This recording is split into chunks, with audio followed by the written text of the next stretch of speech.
In the face of many reports that Fairfield and district is in the grip of marauding hooligans, evidence of their presence is hard to find. At least that's how we found it one night this week, when a Four Corners camera team and I patrolled the Fairfield shopping centre for several hours, well into the night. At the same time, there was plenty of evidence of where they had been. To the council library at Smithfield, for instance, a few weeks ago, destroying the sign outside, terrorizing the library attendant by reefing handfuls of books off the shelves, spilling shelled peas over the wooden floor and grinding them into the polished surface with their boots, and reading aloud to their mates some purple paragraphs from restricted adult literature. As a result, the local library now closes early each night. The willful smashing of windows in many of the new houses, flats and home units now under construction in this fast-growing district. In fact, in one new housing estate, 18 water meters disappeared in a single night. And even the Cabramatta Police Boys Club, soon to be completed at a cost of £50,000, hasn't been spared, with windows broken and new brickwork demolished. The goalposts in nearby Cabramatta Park were recently torn down and smashed with the aid of a car and a heavy tow rope, while the public toilets in the park have had to be closed at night because of consistent damage to the fittings. Leather-jacketed-louts is how the mayor of Fairfield, Alderman L.J. Fraser, described those responsible. It has been so bad that council has adopted a policy of encouraging a caretaker to reside in the park in a caravan to discourage this sort of thing. And where this has happened, we've had little vandalism. Well, what about in milk bars and coffee shops where these people gather?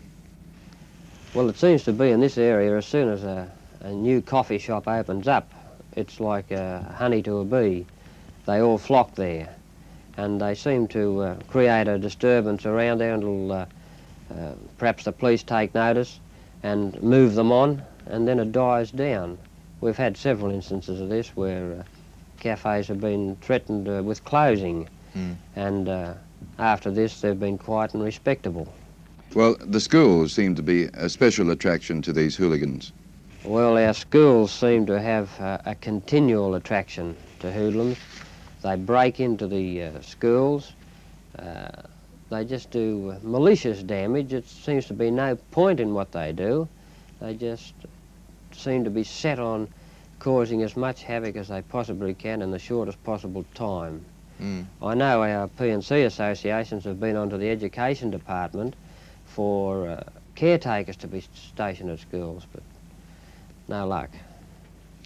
What about you yourself? Have you been a target for any of this vandalism at all, or hooliganism in the streets? No, well, only on one occasion about a month ago, some young fellows careering round our main street in an old bomb decided to play chicken with me and very successfully put me into the gutter. But apart from that, I haven't been involved at all. Alderman Fraser said his council was greatly concerned about what he called the understaffed and overworked police detail in Fairfield, and he, as mayor, had already led personal deputations to the police department seeking more protection. At present, about 30 police in Fairfield work 3 shifts around the clock in an area covering 40 square miles and 100,000 people. This is a district which has more than doubled in size in the past 8 years. A district also where those under 21 outnumber those above that age.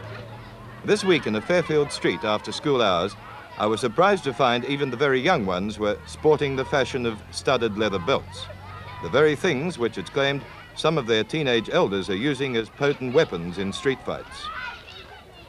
The school children either buy the belts already studded in a shop, or they put on their own studs, all just for show, while the big brass buckles are often added to with the chrome-plated V badge stolen from parked cars and available on the juvenile black market for 4 shillings each. There's a growing feeling in the district to have these belts declared illegal, but Mr. Keith Fowler, headmaster of Fairfield Heights Primary School, sees no harm in them. No living person could ever convince me that the making of this or the wearing of this constitutes hooliganism. Well, what is this? Well, this is a belt that one of my leading pupils here, who is a prefect in this school, brought to school this morning. He belongs to one of the leading families in this district and whose attitude regarding hooliganism would not be tolerated for one moment. And this is one of the most honoured boys in this school. And yet he, by virtue of the fact that he's mechanically minded, has constructed a belt such as this. Just look at it. Look at the condition of the belt. It's accurate in every respect. It's a splendid bit of work from a manual work endeavour. But this belt is not one of the particular belts we refer to. Well, I don't know. These boys wear them. They wear them in primary sphere, they wear them in secondary sphere, and they wear them when they begin to go to work or commence work. And so every wearer of these belts is not necessarily a hooligan. It's a sign of a time. Today we have frontless dresses on show at Grace Brothers, I think my wife informed me. She saw some the other day. That's a sign of the time. We've had these little slacks that these girls wear, pulled up tightly. That doesn't mean that she's a little larrikiness because she's wearing them. Well then, what is your definition of a larrikin or a hooligan? Well, one that is so far past the rules of society in whatever country you might be in, that's more or less beyond reproach. It can't, something beyond the fringe element that cannot be recalled. And those people, because they're a minority, must be sacrificed for the benefit of the many. But you aren't denying that there aren't hooligans in this area? I'm not denying that hooligans do exist anywhere. They must exist. There must be one or two anywhere you like to go. But from a percentage viewpoint, I am very doubtful whether any statement other than to the fact that they do exist here in the same proportion as elsewhere, even to our so-called better suburbs. Fairfield's delinquency problems are not peculiar to Fairfield, but they've been greatly aggravated here by the dramatic change from a rural area to suburbia, from fowls to fibro cottages, from chickens to children, many of them migrant children, as Fairfield has also undergone a minor ethnic revolution through its influx of new Australian settlers. Typical of local parents is sheet metal worker Edgar Dowling and his wife, who have 5 children under 21 and who know the urgent needs of Fairfield's teenagers. They want entertainment mainly, to keep them off the streets. You've only got to go down Fairfield of a night, and see them everywhere, crowded in the milk bars and the coffee shops, and particularly the local hotels. I find that anyway because I work in one occasionally, and I see them there. They're only teenagers, I'd say 16, 17, some of them. How do they get in at that age? Well, they're not questioned, possibly because they look older. To men maybe, like the managers and that of the local hotels probably think the girls are older. They couldn't be mistaken in doing that, I don't think, because a lot of them do these days. But when you start to talk to them and get close to them, you really know when you've got children of your own that are teenagers that that's all they are. How about you? Oh, no, I don't think so, but actually I don't think it's the hotel that is gathering the great majority of these, which they call so-called hooliganism. Well, where do you think they're coming from then? Well, they can come from outer suburbs, they can come from anywhere to the local dance halls, which we have a big surrounding district here, which we say the mushroom suburbs, and out of those mushroom suburbs is just housing. No facilities or any at all for sport, recreation, dance halls or anything at all. Anyway, both of you apparently are not denying that Fairfield has more than its share of problems with the teenagers. Yes, with the children. Yes, I think so. Oh, I suppose it'd have its average. We wouldn't well, say I'd it's say at the overwhelming. moment it is bad at the moment, I would say. Well, if we you can only walk... go on what the critics say and from the police force and well, as I've our said to local you though people who before. are more or less concerned with that more than us. Yes, but you know yourself down the street there around the milk bars and that of a night when you've come off the train, yes, you've seen that. I just stated that if the whole teenagers of Fairfield were to gather there, there'd be thousands of them. Whereas you could get in the car at night and go down tonight and you might see 10 or 12 there. Well, actually, they're going to judge the whole population of Fairfield by just those minority. Well, if you went in these 3 hotels in Fairfield, I bet the biggest majority that were in there would be teenagers. This is one of the Dowling children, Carol, age 20, an assembly line worker in a local factory. Carol, do you know many of the blokes who are said to be mixed up in this present rash of larrikinism around here? I've gone out, I've got girlfriends that have been out with them. And, you know, they've told me how frightened they've been, you know, when the boys have gone and stole things or been in fights or, you know, things like that. But, Why have the girls been frightened?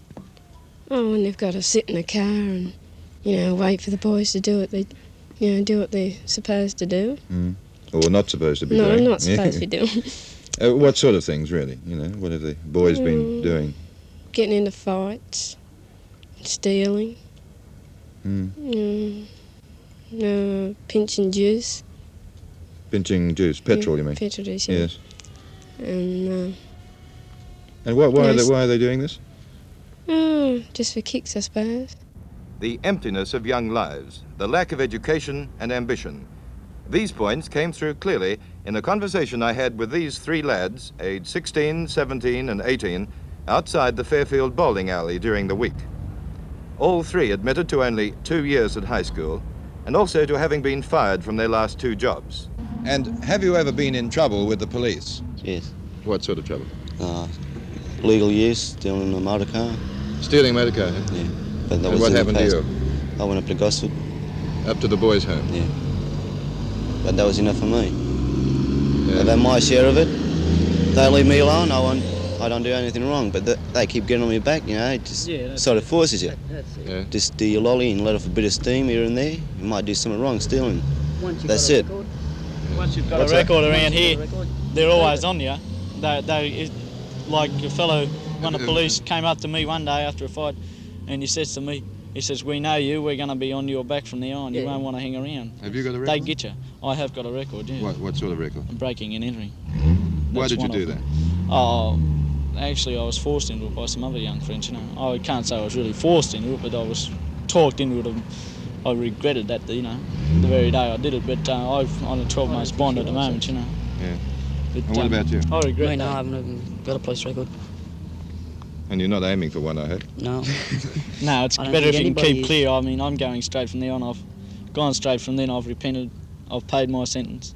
I just hope everyone will forgive me, you know. I know the storekeeper, he's forgiven me and no one else has. Have you ever been in many fights yourself? Yes, I have. Tell us about some of them. Well, up at Kennelly Heights, we had a bit of a blow up there. I came out with a few scars on me. One's underneath my chin there. And over my eyebrow. How did all that begin? Oh, Sheila's. Sheila's? Girls. Girls. Yeah. Trouble. And one kid got thrown through a window up there, round Fairfield here. Kids come down from Bankstown. Anywhere, other districts besides Fairfield and started blooming, they shoot through somewhere. We get the blame for it. But you're pretty big. You could look after yourself, couldn't you? I could look after myself, yes, in that respect. But there's a lot of other kids that can too. Yes. But what about these belts and things? Do you favour using these if you get into trouble? I've only used one once, and that's when the boy was bigger than me.